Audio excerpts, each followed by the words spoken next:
사람이든 동물이든 살아있는 모든 존재는 자기가 살아가는 영역을 생명처럼 소중하게 생각합니다. 즉 자신의 삶과 그 삶을 유지해 나가는 영역은 서로 분리할 수 없을 만큼 중요한 관계를 가지고 있습니다. 내가 살아가고 몸담을 수 있는 곳이 없다라고 하는 것은 수많은 위험에 노출된 채 언제나 불안과 두려움 가운데 살아가야만 합니다. 그래서 사람이든 동물이든 자기가 사는 영역을 지키기 위해서 생명을 걸고 피를 흘리며 싸우는 것입니다. 그런데 사람이든 동물이든 혼자서는 결코 자기가 사는 영역을 지키고 유지해 나갈 수가 없습니다. 그래서 같은 혈통이나 이념과 가치를 함께하는 사람들이 모여서 사회적 집단을 이루면서 살아갑니다. 그리고 그와 같은 사회적 집단들이 모이고 확장되면서 국가를 이루게 됩니다. 그래서 사전적 정의에 의하면 국가란 일정한 지역 내에 거주하는 사람들로 구성되어 주권에 의한 통치 조직을 가지고 있는 사회적 집단이라고 규정하고 있습니다. 이 국가를 이루는 데 중요한 3대 요소는 국민과 영토와 주권입니다. 이들 요소 가운데 하나라도 없으면 그것은 정상적인 국가라고 말할 수가 없습니다. 만약에 국민과 영토가 있는데 주권이 없다면 그것은 국가가 될 수 없는 식민지가 되고 마는 것입니다. 따라서 국가는 자주적인 주권을 가지고 영토와 국민을 보호하고 지켜줄 수 있어야만 합니다. 그런 점에서 사람이 세상을 살아가면서 자신을 온전히 지켜주고 보호해 줄 수 있는 국가 혹은 나라가 있다는 것은 참으로 중요합니다. 반면에 나라가 없다면 그는 사나운 짐승들이 득실되는 광야에 내버려진 존재와 같다라고 해야만 할 것입니다. 우리는 과거에 나라 없는 서름을 처절하게 경험했습니다. 나라 없는 서름은 말로 다 표현할 수 없을 정도로 비참합니다. 어느 누구도 돌보아주지 않습니다. 마치 부모 없는 고아처럼 세계를 떠돌아다니며 온갖 수모와 고통을 당하면서 살아야만 합니다. 그러므로 개인이든 민족이든 반드시 나라가 있어야만 합니다. 그리고 그 나라가 왕성하고 장대하면 그 국민과 민족은 세계 어느 곳에 가더라도 대접을 받습니다. 그렇지만 힘과 능력이 없어서 스스로 나라를 지킬 수 없는 민족은 어디를 가도 멸시와 천대를 받습니다. 중동의 쿠르드족을 한번 보십시오. 쿠르드족은 약 4,500만 명이 중동을 중심으로 세계 여러 나라에 흩어져서 힘겹게 살아가고 있습니다. 쿠르드족은 무려 8,000년의 역사를 가지고 있는 민족입니다. 그렇지만 이들은 역사에서 한 번도 독립된 나라를 가져본 적이 없는 민족입니다. 8,000년의 유구한 역사를 가진 민족이지만 정작 나라가 없는 민족. 그래서 강대국들의 이해덕실에 따라서 이리 치이고 저리 치이면서 약소 민족의 서름을 겪으면서 살아왔던 민족, 그게 바로 쿠르드족입니다. 유대인들도 마찬가지입니다. 유대인들은 지난 2000년 동안 나라 없는 민족으로 수많은 어려움을 겪었습니다. 제2차 세계대전 때는 독일의 히틀러에 의해서 600만 명이 학살을 당해야만 했습니다. 하나님을 버리고 우상을 섬기면서 범죄했던 유대인들은 하나님의 심판을 받아 젖과 꿀이 가나안 땅에 쫓겨나 바벨론을 비롯한 세계 여러 나라로 흩어져야만 했습니다. 나라를 잃어버린 채 포로가 되어 끌려가면서 이스라엘 백성들은 지금까지 자기들이 얼마나 귀중한 것을 누리고 살아왔는지를 처절하게 깨닫게 됩니다. 그리고 나라를 빼앗길 수 있다는 사실을 온몸으로 겪으면서 눈물을 흘리며 통곡해야만 했습니다. 이전에는 이스라엘이라고 하는 나라의 당당한 백성이었고 하나님의 선택된 백성이라는 자부심을 안고 살아왔습니다. 그렇지만 이제는 그 나라는 무너졌고 자신들은 포로가 되었습니다. 그리고 노예로 여기저기 팔려나가야 하는 그런 처지가 되고 말았습니다. 지금 그들이 할 수 있는 것이라고는 그저 우는 것입니다. 고달파서 울고 서글퍼서 울고 힘들어서 울고 원통해서 울고 미래가 보이지 않아서 웁니다. 거기에 화려했던 옛날에 예루살렘 성전을 생각하니 후회의 눈물이 밀물처럼 끊임없이 밀려오게 되는 것입니다. 우리가 앞에 지도를 보면 알겠지만 이스라엘은 지정학적으로 우리나라와 많은 유사점을 가지고 있습니다.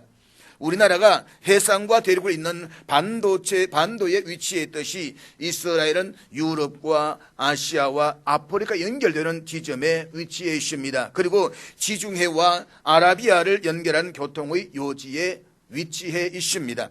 이런 지정학적 위치에 있었던 이스라엘은 강대국들의 틈바구니에 끼어서 고래동 사움에 새우등 터지듯이 수많은 전쟁과 환란을 겪을 수밖에 없었습니다.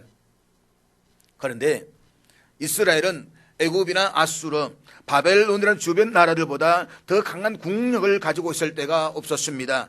항상 주변 국가들은 이스라엘보다 강했습니다.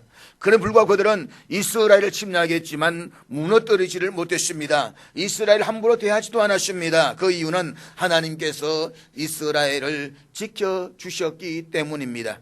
대표적으로 아수르의 사네립이 공격이 왔지만 하나님께서는 천사를 보내어서 하룻밤 사이에 18만의 대군을 처단하셨습니다. 이처럼 하나님이 이스라엘 하나님이 되시고 저들의 방패와 산성이 되어주셨기 때문에 저들은 수많은 적들의 침략에도 넉넉히 이겨낼 수가 있었습니다. 그리고 어떤 때는 주변의 강대국들보다 더 강한 나라로 일어설 수도 있었습니다. 그런데 그 이스라엘이 거만해졌습니다. 변질되어졌습니다. 그들은 자신들이 잘나서 잘 나가는 줄로 생각했습니다. 그래서 하나님의 말씀을 듣고 따르는 것이 너무 힘들고 재미없다고 푸념했습니다. 하나님의 말씀을 전하는 선지자들에게 잔소리 좀 그만하라고 역정을 냈습니다.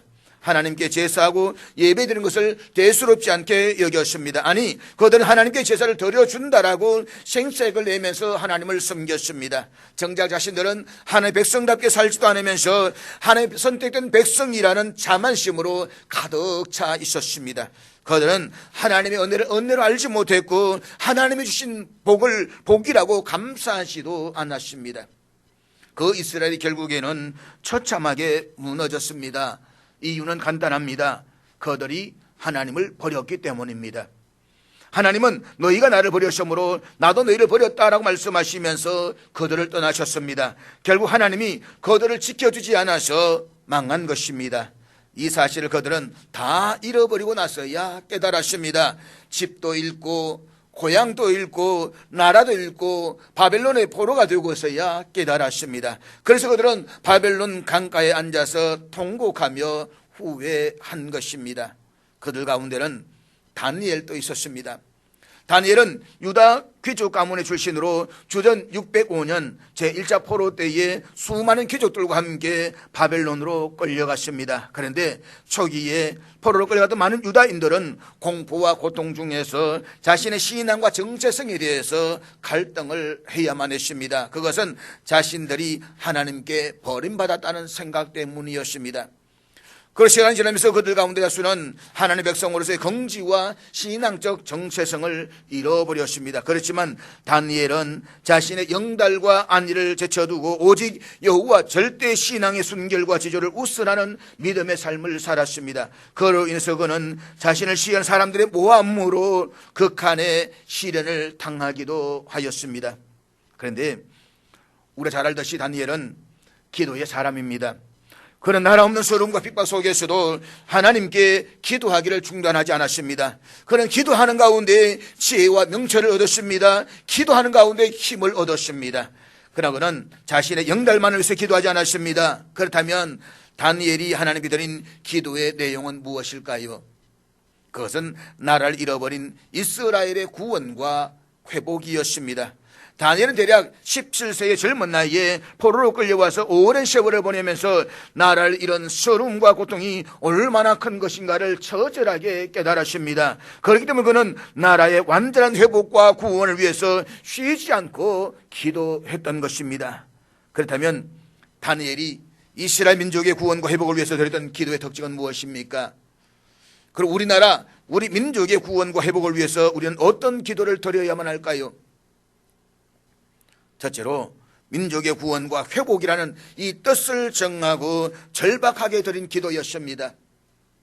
다니엘서는 시간적 연대에 따라서 서술하지 않고 그가 특별히 좋아하는 주제를 중심으로 기록해 놓았습니다. 따라서 오늘 본문 9장의 시대적 배경은 메대와 메대 족속인 다리오 왕 원년이라는 점에서 다니엘 6장에 나오는 사자굴 사건과 연결되는 시점입니다. 그러니까 본문의 시대적 배경은 앞의 5장 31절과 6장 1절의 시대적 배경과 동일하다는 것입니다. 즉 메대와 바사의 과도 제국이 바벨론 제국을 무너뜨리고 세계 무대 위에 막강한 제국으로 우뚝 선 기원전 539년이 다니엘이 기도를 드렸던 그 시대적 배경인 것입니다. 우리가 이 다니엘서 6장 1절 이하를 보게 되면 다리오가 3명의 총리를 두었는데 그들 가운데 특별히 다니엘을 수석 총리로 세워서 전국을 다스리게 했습니다. 그런데 패망한 나라의 포로 출신으로서 메대와 바사의 과도 제국을 세우는데 특별히 어떤 공도 세우지 않았던 다니엘을 가장 높은 수석 총리로 세우는데 아마 다른 많은 고관들이 시기하고 질투했습니다. 그래서 다니엘을 제거하기 위해서 다니엘의 비위를 찾아서 고발하려고 했지만 어떠한 허점도 찾아내지를 못했습니다. 오히려 성경은 4절에서 그가 충성되어 아무 거릇됨도 없고 아무 허물도 없었다라고 기록하고 있습니다. 그렇다고 해서 그들이 다니엘을 제거하자 하는 노력을 포기하거나 중단하지 않았습니다. 그래서 그들은 국정 운영과는 전혀 관계가 없는 신앙적 문제의 시선을 돌리기 시작을 합니다. 저 다니엘을 어떻게 우리가 올가맬 수 있을까? 저 다니엘을 어떻게 우리가 제거할 수 있을까? 부하설대 그는 신앙적인 문제였다는 것입니다. 그래서 반대자들은 다니엘이 자신의 집에서 예루살렘을 향해서 창문을 열어놓고 하루도 빠지지 않고 기도한다는 사실을 알아냈습니다. 그래서 다니엘로 하여금 난관에 빠지도록 아주 기묘한 법률을 만들어서 다리오에게 제안을 합니다. 그것은 앞으로 30일 동안 왕외에 어느 누구든지 어떤 사람이나 신에게든지 무엇을 구하면 그 사람을 사자굴에 넣게 해야 한다라는 검령이었습니다. 다니엘은 이 사실을 알았습니다. 그러므로 그는 집으로 돌아가서는 윗방으로 올라가서 예루살렘을 향한 창문을 열고 하루에 3번씩 하나님께 기도했습니다. 사랑하는 여러분, 다니엘의 대적자들이 아예 기도하지 말라는 것이 아닙니다. 30일 딱 한 달 동안만 기도하지 말라는 것입니다. 우리가 되면 한 달만 기도하지 않으면 되니까 울렐레 하면서 기도 방학이라고 들어갈는지도 모르겠습니다. 아니면 창문을 닫고 커튼을 겹게 비춰서 기도할 것입니다. 그래서 다니엘은 자신을 음해하려는 자들이 볼 것이라는 사실을 알고 있음에도 불구하고 하루에 3번씩 정한 시간에 기도했습니다. 그것도 창문을 활짝 열어둔 채로 이스라엘의 민족의 회복과 구원을 위해서 하나님께 기도했습니다. 그는 자기가 지키는 신앙 때문에 크나큰 위기가 찾아올 수 있는 사실을 알았습니다. 그럼에도 불구하고 그는 하나님께 기도하는 것을 멈추지 않았습니다. 그는 죽으면 죽으리라는 일사각오의 신앙으로 자신의 신앙을 지켰습니다. 왜냐하면 그것이 내가 사는 길이고 민족이 사는 길을 알았기 때문인 것입니다. 다니엘의 이러한 모습은 오늘 우리들의 아니란 모습을 되돌아보게 합니다. 오늘 많은 그리스도인들은 자신의 이해관계에 따라서 환경과 형편에 따라서 신앙에 위배되는 일들을 하면서도 아무렇지 않게 생각합니다. 아닙니다. 우리가 그렇게 신앙생활에서는 안 됩니다. 상황과 형편, 자기 편리에 따라서 신앙이 변한다고 한다면 그것은 참된 신앙이라고 말할 수가 없습니다. 나무들이 철을 따라 잎사귀의 색깔이 달라지고 시들어진다고 말하지만 우리 성도의 신앙은 언제나 어디서든지 푸르게 빛이 나야만 합니다. 다니엘이라는 모습은 오늘 본문에서만 볼 수 있는 것이 아닙니다. 일찍이 그는 세 친구들과 함께 더불어서 바벨론의 포로로 잡혀왔을 그 당시에 포로 신분임에도 불구하고 자기를 더럽히지 않기 위해서 뜻을 정하여 왕이 정한 음식과 포도주를 거부하며 율법이 정한 채식만을 먹겠다고 했습니다. 이것은 자기들 목숨까지 내놓는 일사각오 없이는 불가능한 일이었습니다. 그렇습니다. 다니엘의 이와 같은 일사각오의 신앙은 최후 심판의 날까지 불의한 세상과 영적 전쟁을 치러야 할 성도들이 최우선적으로 간직해야 할 믿음의 자세인 것입니다. 다니엘이 메대와 바사 과도 제국의 수석총리로 임명되었을 당시 그의 나이가 약 80에서 82세 정도였을 것이라고 추정을 합니다. 이것은 다니엘이 바벨론으로 끌려왔던 시점으로부터 이미 66년에 경과한 시점이었습니다.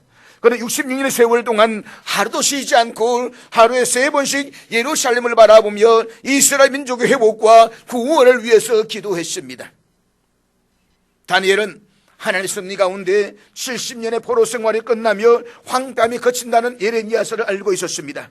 따라서 예상대로면 이제 불과 수년 후에 이스라엘 민족이 하나님 주도적인 은혜로 회복될 것입니다. 그들은 고국으로 돌아가게 될 것입니다. 그렇지만 그럼에도 불구하고 그는 막연하게 그때가 오기만을 기다리지 않고 예루살렘의 회복을 위해서 뜻을 정하고 기도했습니다.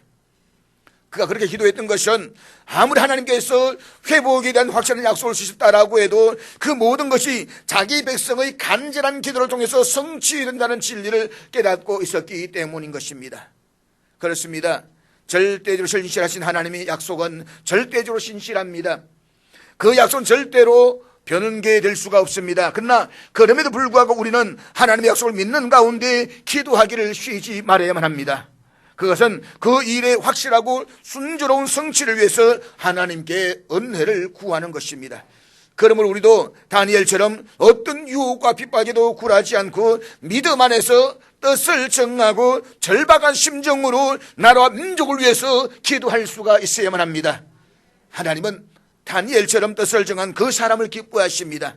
뜻을 정하고 절박한 심정으로 기도하는 그 사람의 기도를 반드시 들어주십니다. 따라서 위기 가운데 있는 우리 민족의 회복과 구원을 위해서 뜻을 정하고 기도하는 저와 여러분 될 수 있기를 주의 이름으로 축복합니다. 둘째로 민족의 죄를 놓고 회개의 기도를 드렸습니다. 다니엘은 이스라엘의 구원과 회복을 위해서 기도하기 전에 이스라엘을 망하여 바벨론 포로로 끌려갈 수밖에 없었던 죄악에 대해서 회개의 기도를 드리고 있습니다. 이것은 회개가 전제되지 않는 회복은 진정한 회복이 아니라는 것을 알았기 때문입니다. 그리고 회개가 없는 회복은 또 다른 불행의 시작이라는 것을 알고 있었기 때문입니다. 그에게는 눈에 보이는 현실의 회복이나 개선보다도 하나님과 바른 관계 정립이 선행된다는 것을 이 영적 깨달음을 가지고 있었습니다. 회개를 통한 죄사함을 얻은 자만이 하나님의 은혜를 지속적으로 누릴 수가 있었기 때문입니다. 그래서 본문 5절 말씀 같이 보도록 하겠습니다. 우리는 이미 범죄하여 패약하며 행악하며 반역하여 주의 법도와 규례를 떠나 싸우며. 다니엘은 본문의 5절과 6절에서 6개의 동사를 연속적으로 나열하면서 유다 민족이 범한 죄악의 심각성을 인식하면서 회개하고 있습니다. 범죄하여 패역하며 행악하며 반역하여 주의 법도와 규례를 떠나 싸우며 말씀한 것을 듣지 아니하였나이다. 다니엘이 드린 이 기도의 내용을 보면 이스라엘 민족이 멸망하기까지 얼마나 가증하고 추악한 죄악을 저질렀는가를 알 수가 있습니다. 이것만을 놓고 보면 저들의 모습은 그야말로 구제불능입니다. 더구나 6절 말씀에 따르면 이러한 유다의 범죄가 단순히 어느 특정한 집단에만 국한된 것이 아니라 총체적인 사실이 명확하게 드러나고 있습니다. 왕들과 우리 고관과 조상들과 온 국민, 그러니까 유다 민족이 망하여서 바벨론의 포로로 끌려온 이유는 어떤 특정 집단이나 개인의 죄악 때문이 아니라 유다 민족 모두의 공동적인 죄악 때문이라는 것입니다. 온 민족의 죄악이 만연했다는 것입니다. 그런데 본문 7절에서는 유다 민족이 범죄한 결과에 대해서 이렇게 고백하고 있는데 우리 7절 말씀 다 같이 읽도록 하겠습니다. 오늘 본문에서 다니엘은 이스라엘이 범죄한 결과 고난과 수치를 당하게 되었다라고 했습니다. 그리고 이 고난과 수치는 이스라엘 백성들에게 총체적으로 임하였음을 말하고 있습니다. 이스라엘 범한 죄는 영토와 자유를 잃어버리고 이방 민족들 가운데 수치를 당하는 결과를 낳게 된 것입니다. 나아가서 11절에서는 저주를 당했다라고 했습니다. 이스라엘이 지금 겪고 있는 수치와 저주는 그들의 범죄에 대한 하나님의 공의의 표현이었습니다. 따라서 그들의 범죄는 하나님의 긍휼에 의해서 사유함을 받아야만 합니다. 그래서 다니엘은 민족의 죄악에 대한 회개의 기도를 하나님께 드리고 있는 것입니다. 그런데 다니엘은 하나님께 회개의 기도를 드리면서 우리라고 했습니다. 하나님 저들의 죄를 용서해 주시옵소서가 아니라 우리의 죄를 용서해 주시옵소서라고 말합니다. 저들의 범한 죄가 아니라 우리가 범한 죄라고 말하고 있는 것입니다. 다니엘의 기도를 보게 되면 우리라는 단어가 무려 55번이나 반복적으로 사용되고 있습니다.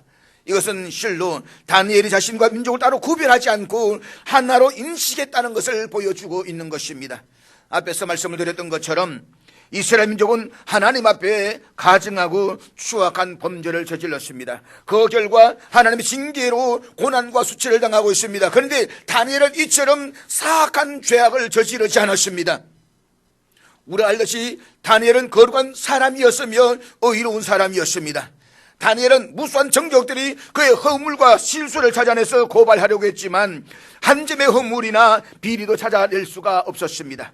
그만큼 그는 하나님 앞에서나 사람들 앞에서 의롭고 경건한 삶을 살았던 사람이었습니다. 그럼에도 불구하고 그는 이스라엘 민족이 범한 죄를 자신과 분리하지 않았습니다. 과거 이스라엘 백성들처럼 죄를 범한 사실이 없음에도 불구하고 자신을 죄인의 부류에 포함시켜서 회개의 기도를 드리고 있는 것입니다. 우리가 범죄하여 싸우니, 내가 범죄하여 싸우니, 이것은 믿음의 사람으로서 공동 책임감을 느꼈기 때문인 것입니다. 그래서 그는 민족의 범죄를 자신의 죄로 인식하고 하나님의 무릎을 꿇고 회개의 기도를 드렸던 것입니다. 그 만약에 바리새인들처럼 민족이 당하고 있는 고난과 수치의 전적인 원인을 이스라엘 민족들에 돌리면서 회개의 기도를 올리지 않았다고 한다면 그의 기도는 상달될 수도 없었을 것입니다. 사랑하는 여러분, 우리는 우리가 속한 우리 민족과 우리나라와 전혀 무관한 사람들이 아닙니다. 우리는 우리 민족과 우리나라 중에서 태어나서 자라고 그 가운데서 살아가고 있습니다. 곧 민족과 나라 속에 내가 존재하고 있다는 것입니다. 나와 민족, 나와 나라는 결코 별개의 존재가 아닙니다. 나와 민족, 나와 국가는 하나로서의 공동 운명체인 것입니다. 민족과 국가의 일이 곧 나의 일인 것입니다. 국가가 무너지면 우리는 다 무너지는 것입니다. 나라가 없으면 나도 없어지는 것입니다. 지금 아프가니스탄을 보십시오. 우리가 지금 이만큼 잘 살고 있다고 말하지만 언제까지 이렇게 잘 살게 될는지는 아무도 장담하지를 못합니다. 우리도 아프가니스탄 같은 운명에 처하지 말라는 법은 없는 것입니다. 역사를 보게 되면 한때 잘 살았지만 지도자를 잘못 만나서 망한 나라들이 많이 있습니다. 동남아로 보면 버마가 그렇고 필리핀이 그렇지 않습니까? 그러므로 민족과 국가가 죄를 범한 데는 그것을 막아야 하는 책임이 우리에게도 있는 것입니다. 그 죄를 짓지 않기 위해서 방파제 역할을 해야 되는 것이 바로 오늘 저와 여러분들인 것입니다. 따라서 우리는 민족과 나라의 죄를 곧 우리 자신의 죄를 인식하고 하나님께 엎드려 회개해야만 합니다. 우리가 민족의 회복과 구원을 위해서 기도할 때에 우리나라와 민족도 살 수 있고 나도 살 수가 있습니다. 잊지 마십시오. 다니엘은 죄의 자복과 회개가 선행되고 나서야 하나님의 은혜를 기대할 수 있다는 것을 알았다는 사람인 것입니다. 셋째로 민족을 회복시켜준다는 하나님의 약속의 말씀을 붙들고 드린 기도였습니다. 본문 2절 말씀 같이 보도록 하겠습니다. 곧 그 통치원년에 나 다니엘이 책을 통해 여호와께서 말씀으로 선지자 예레미야에게 알려준 그 연수를 깨달았나니 곧 예루살렘의 황폐함이 70년 만에 거치리라 하신 것이니라. 다니엘이 기도했던 시기는 메대와 바사 과도 제국에 의해서 바벨론이 몰락하던 격변의 시기였습니다. 다니엘은 유다 민족을 멸망시켰던 바벨론 제국이 무너지고 새로운 제국이 세워지자 어떤 중대한 변화가 일어날 것을 예상했습니다. 그리고 그는 이스라엘의 회복을 위한 예레미야의 책을 읽었습니다. 그 책을 읽는 중에 예루살렘의 황무함이 70년 만에 끝날 것이라는 사실을 깨닫고 하나님께 자기 민족의 회복을 위해서 금식 기도를 시작합니다. 다니엘은 이스라엘 민족의 회복과 구원에 관한 예언의 말씀을 읽고 희망에 부풀어 설 것입니다. 그러나 그런 희망이 다니엘을 영적 나태함이나 아니면 게으름에 안일함에 빠지게 만들지는 않았습니다. 오히려 그로 하여금 금식하면서 하나님께 더 간절히 기도하도록 만들었습니다. 그의 이러한 태도는 비록 하나님께서 회복을 약속하셨다라고 할지라도 반드시 그의 백성들의 기도를 통해서만 그 약속을 이루신다는 말씀을 기억했기 때문일 것입니다.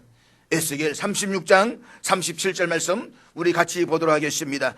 주 여호와께서 이와 같이 말씀하셨느니라. 그래도 이스라엘 족속이 이같이 자기들에게 이루어 주시기를 내게 구하여야 할지라 내가 그들의 수요를 양떼같이 많아지게 하되. 앞의 36절에 보면 하나님이 이스라엘을 회복하시되 당신이 주체적으로 그들을 회복시키실 것임을 약속하십니다. 그것은 이스라엘 백성들 스스로는 자기들의 회복과 구원을 위해서 할 수 있는 일이 아무것도 없었기 때문입니다. 그런데 오늘 본문 하나님께서 이렇게 말씀하십니다. 그래도 이스라엘 족속이 이같이 자기들에게 이루어지기를 내게 구하여야 할지라. 무슨 말씀입니까? 하나님의 회복의 약속에도 불구하고 이스라엘 백성들은 하나님께서 그러한 약속을 이루어 주시도록 기도해야 한다는 것입니다. 여기서 우리는 아마 이런 생각을 할 수 있을 것입니다. 하나님께서는 왜 이런 약속을 주시고 확정하셨음에도 불구하고 기도하게 하시는가? 하나님의 계획하신 일이시라고 한다면 그냥 이루어 주시면 되는 것이 아닌가?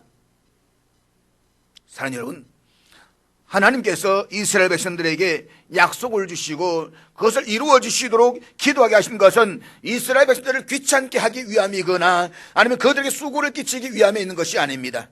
그것은 이스라엘 백성들로 하여금 하나님과 바른 관계를 맺게 하기 위한 최소한의 요구인 것입니다. 하나님께서는 당신과 바른 관계 있지 않는 자에게는 은혜를 베풀지 않습니다.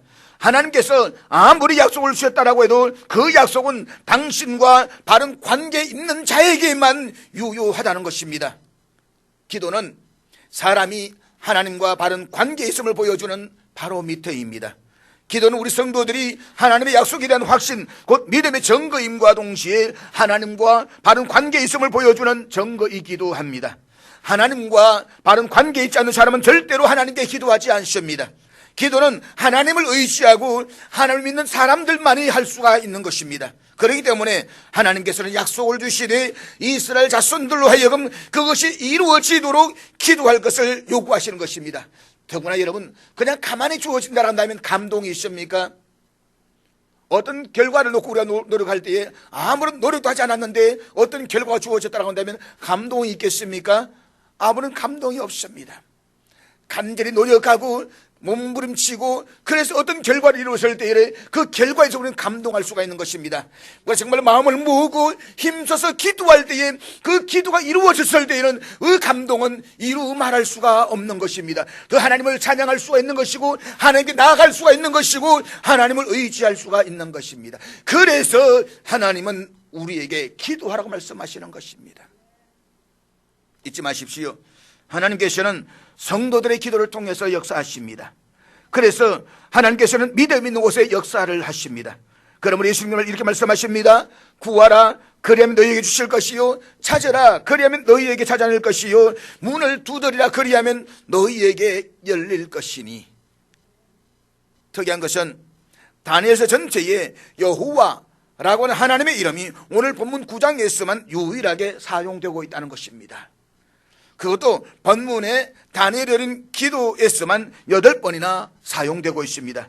하나님의 여러 이름들 가운데 여호와라는 이름은 그분의 백성과 언약을 맺으시고 그 언약을 신실하게 이행하시는 하나님의 속성을 강조할 때 나타내는 하나님의 이름입니다. 약속의 신실하신 하나님. 다니엘은 이 여호와라는 이름을 통해서 비록 하나님의 백성이 범죄에서 형벌을 당할지라도 회개하면 회복시켜 주신다는 여호와의 언약을 믿었습니다. 그래서 뜻을 정하고 기도했던 것입니다. 그렇습니다. 여호와의 언약에 기반해 둔 기도는 여호와의 응답을 이끌어내는 가장 확실한 통로인 것입니다. 따라서 우리도 우리 주신 하나님의 약속의 말씀을 붙잡고 그 약속의 말씀이 이루어지기를 소망하면서 쉬지 말고 중단하지 말고 기도할 수 있기를 주의 이름으로 축복합니다. 마지막으로 여호와 하나님의 위엄과 영광을 앞세운 기도였습니다. 본문 17절 말씀인데 우리 17절 다 같이 읽도록하겠습니다. 그러하온즉 우리 하나님이여 지금 주의 종의 기도와 간구를 들으시고 주를 위하여 주의 얼굴빛을 주의 황폐한 성소에 비추시옵소서. 다니엘의 기도는 하나님을 하여금 다시금 이스라엘 민족에게 관심을 가져주시기를 호소하는 데 맞추어져 있습니다. 사실 하나님과 이스라엘 관계가 깨어지게 된 것은 전적으로 이스라엘 때문이었습니다. 이스라엘 하나님께 범죄함으로 말미암아서 하나님의 진노의 대상이 되었습니다. 또한 하나님께서는 당신의 은총과 보호의 상징인 그의 임재를 이스라엘에서 거두시고 당신의 얼굴을 그들로부터 돌리셨습니다. 이스라엘은 이처럼 하나님과 관계가 깨어짐으로 말미암아서 하나님의 은총에서 멀어지게 되었고 그로 인해서 나라의 멸망과 바벨론 포로라는 재앙을 당하게 된 것입니다. 그러므로 다니엘은 하나님 은총과 보호를 다시 베풀어 달라고 기도합니다. 주의 얼굴빛을 주의 황폐한 성소에 비추시옵소서. 이것은 이스라엘이 하나님과의 관계를 다시 정상적으로 회복하게 해달라는 기도입니다. 다니엘이 드린 기도의 직접적인 목표는 이스라엘 민족의 회복과 구원에 있었습니다. 그러나 그는 기도의 내용 중에 그러한 일을 여호와께서 행하여 주시되 주를 위하여 주 자신을 위하여 해 주실 것을 간구하고 있습니다. 그리고 18절에서는 주의 이름을 일컫는 성을 보시라고 호소하고 있습니다. 그러니까 이스라엘 민족이 구원을 받고 회복하는 궁극적인 이유는 이스라엘을 위해서가 아니라 하나님 자신을 위해서라는 것입니다. 사실 패망한 이스라엘과 폐허가 된 예루살렘 성전을 위해서 하나님의 위엄과 영광이 이방인들로부터 수많은 멸시와 조롱을 받아야만 했습니다. 저들 하나님이 저것밖에 안 된다고, 저들 하나님 믿었지만 나라가 망했다라고 하나님의 이름은 영광을 가리웠습니다. 수많은 사람 하나님을 조롱했습니다. 따라서 이제 이스라엘 다시 회복시켜 주심으로써 그 하나님의 위엄과 영광이 온전하게 드러나게 해달라는 것입니다. 이스라엘이 회복되는 것은 바로 하나님의 영광을 위해서라는 것입니다. 그렇습니다. 여러분, 우리가 잘 되는 것, 주의 교회가 세워지는 것, 믿음의 성도들이 잘 되는 것은 여러분을 위해서가 아니라 하나님의 영광을 위해서인 것입니다. 주의 영광을 위해서 주의 은혜를 우리에게 베풀어 주시옵소서. 다니엘의 이런 기도는 모세가 시내산에서 율법을 받는 과정에서 이스라엘 백성들이 금송아지를 만드는 죄 때문에 거대히 진멸의 위기에 놓였을 때, 그리고 12정탐군의 보고에 대한 이스라엘 백성들의 불신앙적 태도 때문에 역시 그들이 진멸의 위기에 놓였을 때에 모세가 드렸던 기도의 내용을 생각나게 합니다. 그때 모세는 하나님의 거룩하신 이름과 그의 큰 위엄과 영광을 상기시키시면서 하나님께서 이스라엘 백성에 보존해 주시기를 기도했다는 것입니다. 이스라엘의 구원과 회복이라는 눈에 보이는 사안보다, 겉으로 난 결과보다 더 중요한 것, 보다 근본적인 것은 당신들의 백성들 가운데 하나님의 신실하심과 그분의 위엄과 영예를 지키는 것입니다. 그리고 하나님의 위엄과 영광이 그들 가운데 항상 임재하고 있음을 열방 가운데서 증거하는 것입니다. 그래서 다니엘은 하나님의 위엄과 영광을 위해서 이스라엘의 구원과 회복을 간구하고 있는 것입니다. 주의 이름을 위하여, 주의 영광을 위하여 이 민족을 구원하여 주시옵소서. 사랑하는 여러분, 우리 민족은 과거 나라 없는 민족으로 일제의 억압을 당하고 또 6.25 전쟁을 겪으면서 폐허가 되었습니다. 세계 열방으로부터 멸시와 천대의 대상이었습니다. 그랬던 우리 민족 하나님께서 은혜를 베풀어 주셔서 오늘의 경제 대국으로 일으켜 주셨습니다. 과거 가난했을 때에 이 땅의 교회 성도들은 하나님의 위엄과 영광을 지키려는 거룩한 몸부림이 있었습니다. 주의 나라를 세워주시옵소서, 주의 은혜가 임하게 하여 주시옵소서. 모든 곳에 모일 때마다 주의 영광을 위한 몸부림이 있었습니다. 그 결과 교회가 세상의 희망이었고 등불이었습니다. 힘들면 교회에 가보라고 했습니다. 문제가 있으면 교인들에게 물었습니다. 그런데 잘 먹고 잘 살게 되니까 하나님을 외면하고 있습니다. 가난하고 힘들 때는 살려달라고 그렇게 몸부림치다가 먹고 살만하니까 하나님이 싫어졌습니다. 교회마저 세속주의가 들어와서 성도들의 신앙을 타락시키고 있습니다. 교회가 세상으로부터 비난과 염려의 대상으로 타락했습니다. 더구나 모든 것이 상대화된 세계의 물길 속에 살아왔던 오늘의 젊은 세대는 체험된 역사의식이 없습니다. 배고픔도 모릅니다. 그래서 오늘의 시대를 가르쳐 어쩌면 무의 시대라고 이야기하고 있습니다. 없설무, 무의 시대, 무관심, 무기력, 무도덕, 무신론, 무책임 말입니다. 이런데 지금이야말로 우리에게는 민족의 회복과 구원을 위해서 드렸던 다니엘의 기도가 절실하게 필요한 때인 것입니다. 이스라엘 백성들이 포로가 되어서 바벨론에 끌려갔던 거리는 약 2000km가 됩니다. 다니엘은 바벨론의 포로로 끌려가면서 많은 기도를 했을 것입니다. 그의 가장 큰 고통은 하나님의 안 계심이었을 것입니다.